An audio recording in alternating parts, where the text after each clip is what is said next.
occupational therapy for a vocational assessment after the challenges you're having with your fine motor skills after your accident. Are you ready to get started today? Sure. Okay, well, I think you may benefit from further assessment, and in doing so, I think you might be more satisfied with your life if you had more opportunities to be productive.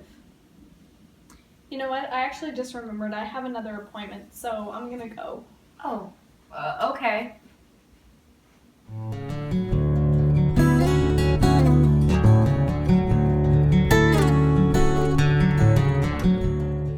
An empathic break is defined as a natural consequence of therapy that occurs when a therapist initiates a communication or behavior that is perceived by the client as hurtful or insensitive.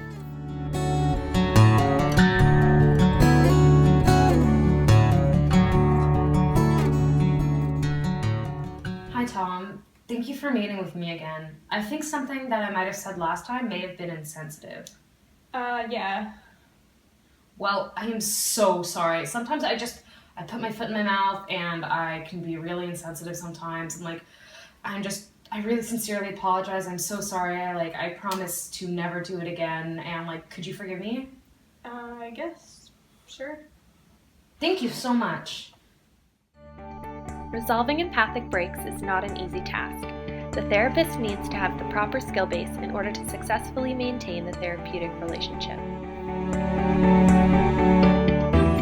In this case, the therapist overly and prematurely apologizes for the empathic break and uses excessive self-effacement, which undermines her competence as a therapist.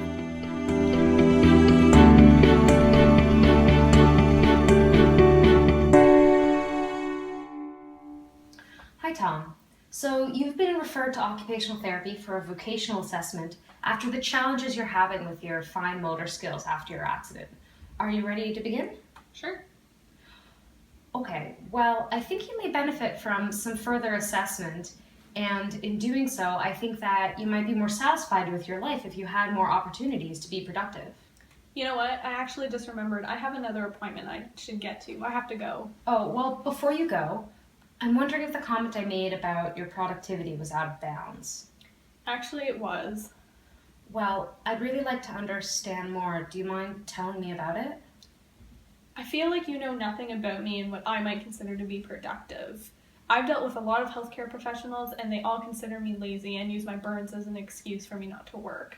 All you healthcare professionals think my culture is lazy. Okay, so I'm understanding that you feel like in the past, many healthcare professionals have considered you lazy, and I just want to reassure you that I do not find you lazy. You have every right to feel that what I said was offensive. I didn't consider your perspective, and I sincerely apologize for not being sensitive to your situation. I'd really like to learn more about your culture's experience with healthcare professionals, as well as your personal experience with healthcare professionals, and hopefully we can move forward as a team in the future. I really appreciate that, and your apology. No one's ever done that before. As you can see, the therapist recognized the empathic break immediately. This is an important step in remediating the empathic break. The therapist correctly recognized the empathic break, avoided behaviors and comments that could minimize or inflame the situation, acknowledged and discussed the event with the client, repeated their understanding of the injury of the empathic break and validated the client's feelings, and said something reassuring to the client.